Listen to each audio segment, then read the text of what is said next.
Bonjour à tous, bienvenue à ADN-GN où nous tentons de mieux comprendre ce qui constitue l'ADN du GN. Mon nom est Guillaume, organisateur de jeux de rôle grandeur nature, et aujourd'hui nous parlerons des antagonistes.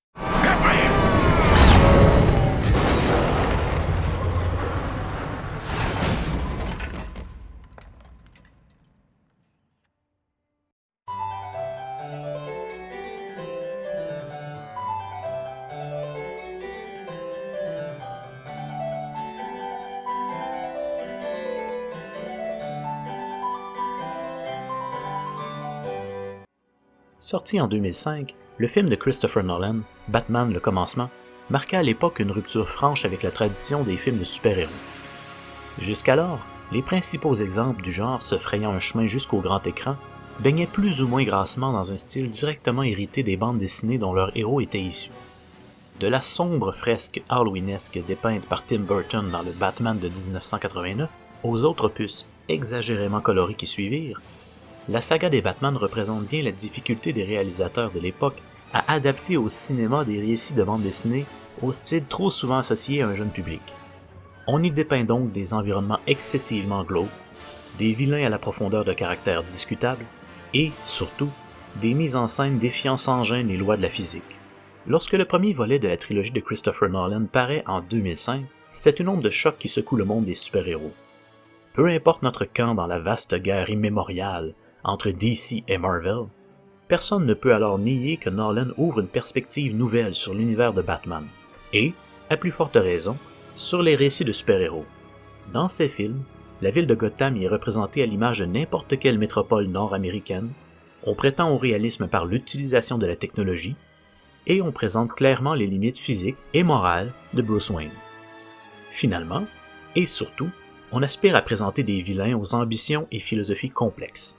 Si les cas de Ra's al Ghul et Bane, en tant que vilains de légende dans les œuvres de Nolan, suscitent parfois des discussions houleuses par rapport à leur cohérence, celui du principal antagoniste du Chevalier Noir de 2008 scelle bien souvent les débats.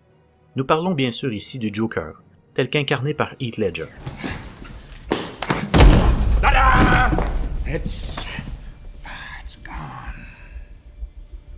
En quoi le Joker du Chevalier Noir réussit-il là où tant de vilains ont échoué dans le passé? Au-delà des jeux de mots et de sa folie fascinante, ce Joker se démarque car il est un réel antagoniste pour Batman. Celui-ci n'est pas qu'un simple vilain cherchant à détruire ou dominer Gotham. Il a un sens dans l'histoire du héros, un rôle à jouer. Distinguons tout d'abord deux des termes que nous venons d'utiliser, vilain et antagoniste.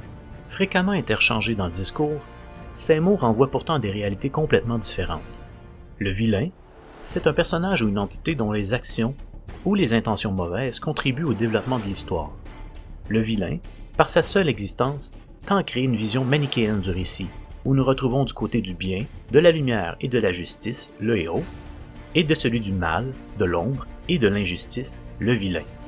Le vilain mène donc fréquemment à l'évitement de nuances morales que pourrait apporter normalement un antagoniste complexe dans le récit. L'antagoniste, quant à lui, est un personnage ou une entité s'opposant activement à un protagoniste. Son existence à l'intérieur du récit ne pourrait pas être détachée de celle du héros sans devenir absurde ou impertinente. Plus encore, l'antagoniste peut même être bien intentionné, sympathique aux yeux du public. Afin de mieux saisir la nuance entre les deux termes, exposons deux exemples extraits de la trilogie du Seigneur des Anneaux. Saruman, tel qu'il est dépeint dans les films, est un pur vilain. Sa trahison, sa cruauté et son esprit destructeur font effectivement progresser le récit, mais ses actions nuisibles ne ciblent pas spécifiquement un personnage. S'il fait progresser l'arc narratif d'un protagoniste, ce n'est qu'indirectement. Après tout, la destruction de tout ce qui est bon et beau dans le monde risque de créer quelques mécontents. Le personnage de Faramir, toutefois, est un antagoniste directement associé à Frodon.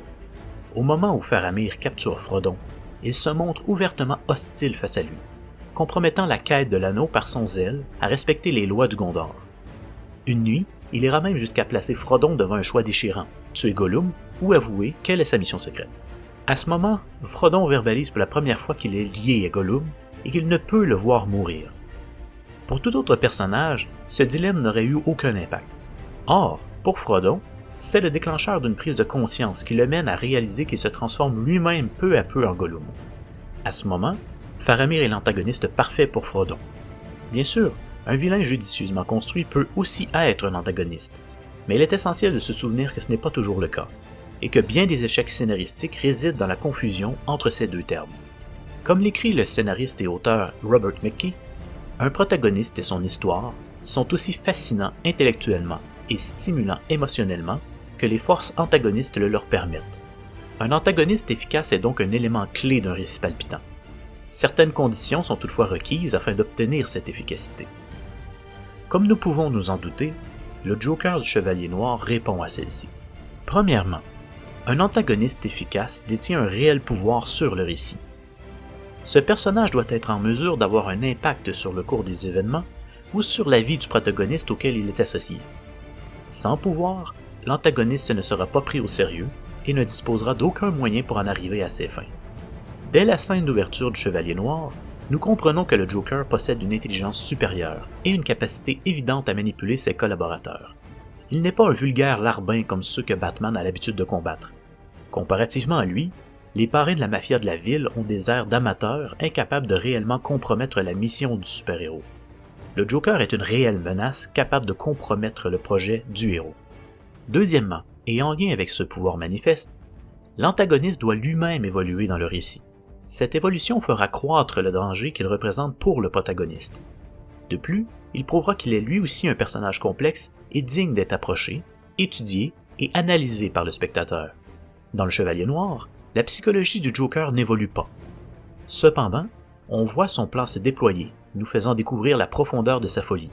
Plus le film progresse, plus il gagne en puissance, passant d'un clown inconnu à un parrain chaotique et imprévisible de la mafia. Le spectateur se fait prendre au jeu de vouloir sonder les profondeurs confuses de l'esprit de l'homme. Il sent intuitivement que, derrière le chaos apparent de ses actions, il y a une philosophie réfléchie et déroutante.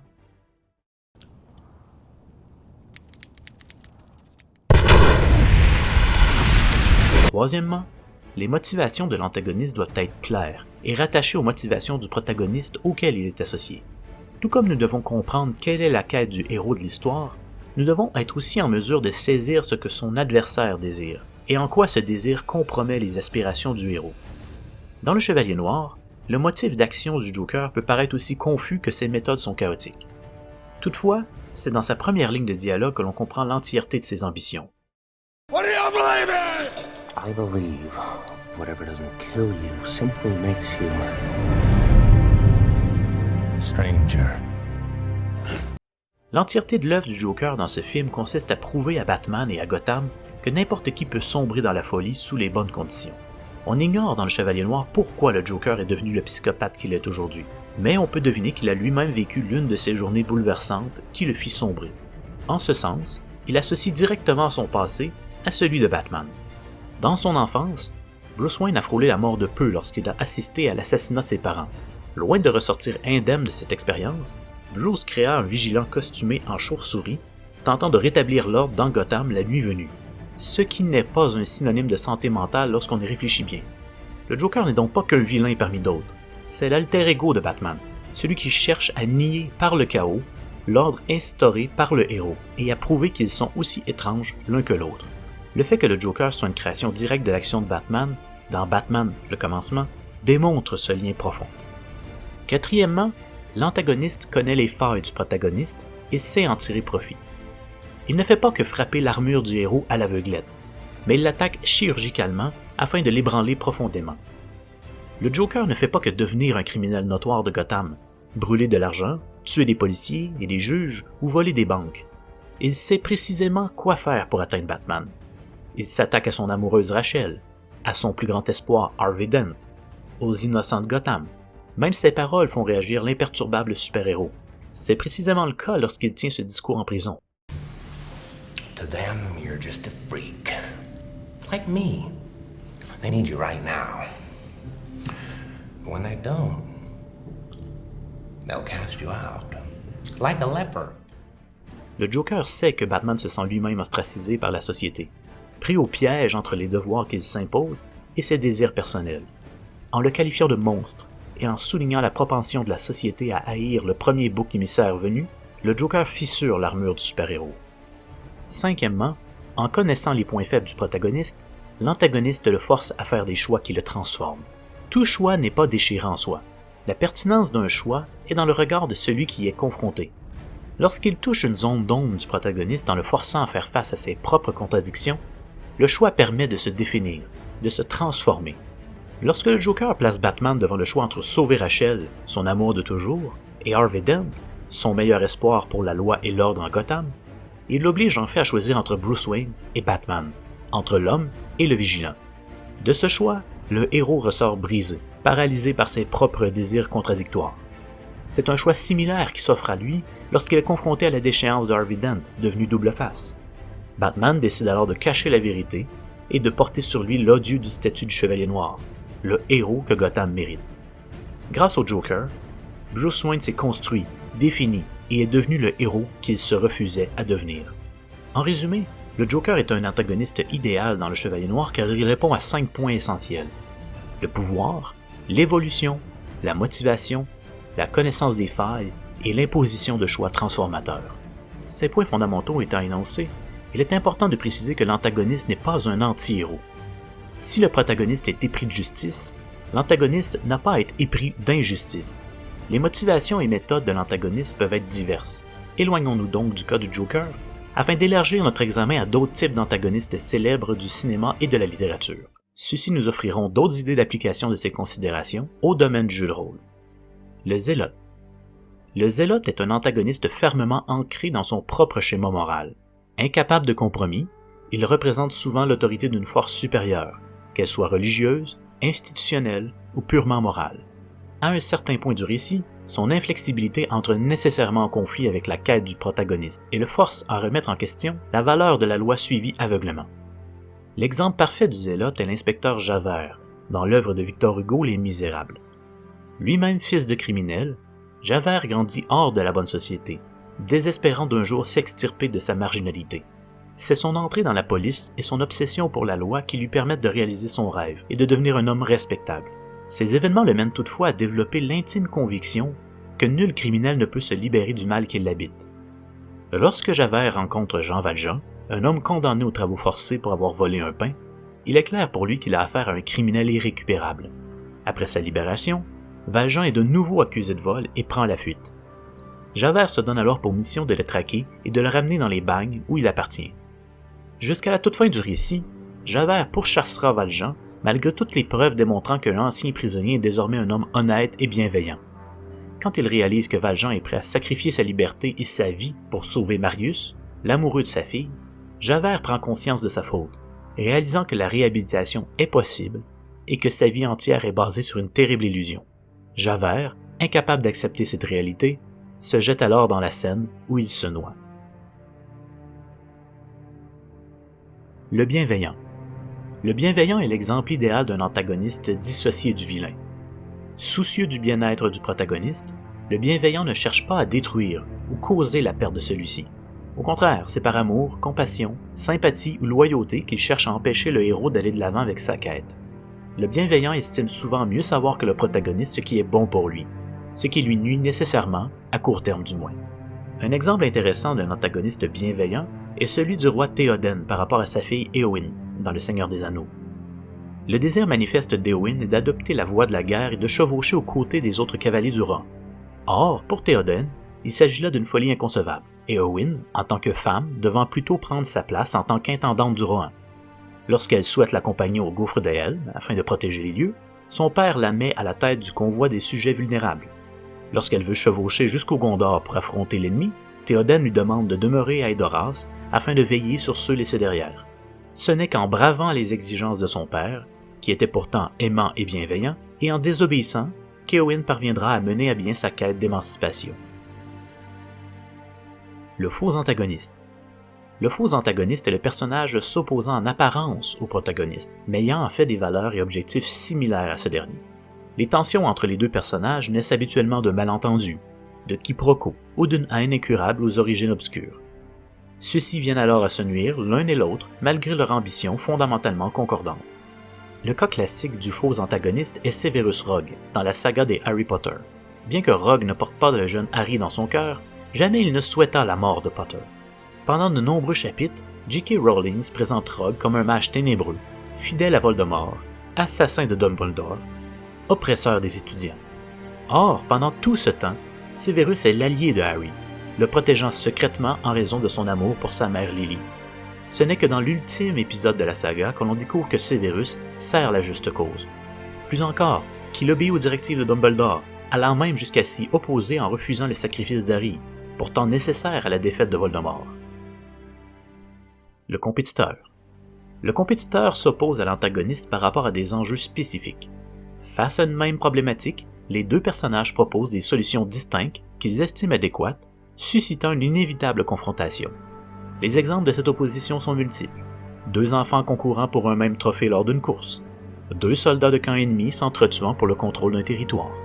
L'important dans le cas présent est le moyen utilisé pour atteindre l'objectif, qui est en lui-même une réponse à une problématique commune. La relation entre Rick, l'un des protagonistes principaux de The Walking Dead, et Negan, son adversaire, répond à ces caractéristiques. Les deux personnages font simultanément face à une même problématique, soit celle d'un monde ravagé par les morts qui marchent et d'une humanité complètement disloquée.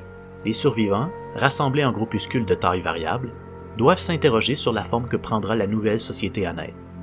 La réponse de Rick à cette question est, après bien des péripéties, celle de la coopération. Les communautés de survivants, chacune dans leur particularité, doivent collaborer afin de reconstruire ce qui a été perdu. Inversement, Negan, confronté à ce que l'humanité a de pire à offrir, pense que c'est plutôt par la force et par une forme de dictature que l'ordre peut être maintenu. Inévitablement, lorsque ces conceptions du Nouveau Monde se heurtent, une guerre éclate pour le contrôle ou la libération des communautés de survivants. Si Rick et Negan forment un duo aussi efficace d'ennemis, c'est entre autres car ils partagent une même ambition, soit celle de faire renaître la civilisation, même si cela se fait par le biais de moyens divergents. Dans le cadre de jeux de rôle grandeur nature, tous ces concepts peuvent toutefois se heurter à la dure réalité de la psychologie humaine. Il ne suffit pas de se définir comme un zélote et de se lancer à l'assaut des acquis de quelqu'un d'autre pour être un bon antagoniste. Comme nous l'avons vu, les antagonistes ciblent avant tout les faiblesses d'un autre personnage. Ils ont un pouvoir sur ce dernier et peuvent saboter sa force. Foncièrement provocateurs, les antagonistes peuvent sérieusement altérer la nature du jeu d'un autre participant. Par conséquent, le rôliste incarnant un antagoniste doit prendre quelques précautions afin d'éviter que ces provocations en jeu ne se transforment en harcèlement hors jeu. Dans l'un de ses textes, l'organisateur de grandeur nature Matthew Webb propose un serment de l'antagoniste afin d'aider les rôlistes désireux de se lancer dans ce type de jeu à éviter des situations délicates. Webb formule une quinzaine de vœux en ce sens. Toutefois, nous nous limiterons ici à 5 d'entre eux, nous semblant être les plus incontournables. L'antagoniste affirmera donc ceci: « J'ai choisi de jouer un antagoniste, ce qui signifie que je ne suis plus au centre de l'histoire. J'existe pour défier et altérer les autres personnages. Je comprends que le consentement hors jeu des autres personnages est la première des priorités.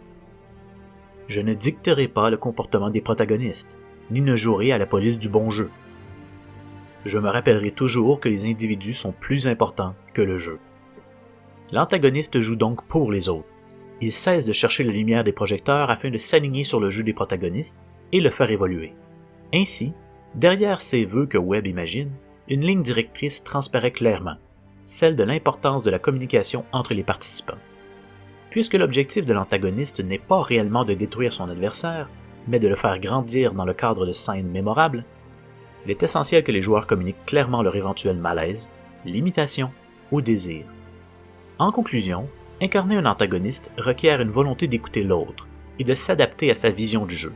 Plus que tout autre rôle, l'antagoniste doit se décentrer de ses propres préoccupations pour se concentrer sur ce qui l'entoure. À ce moment, seulement, il rayonnera pleinement.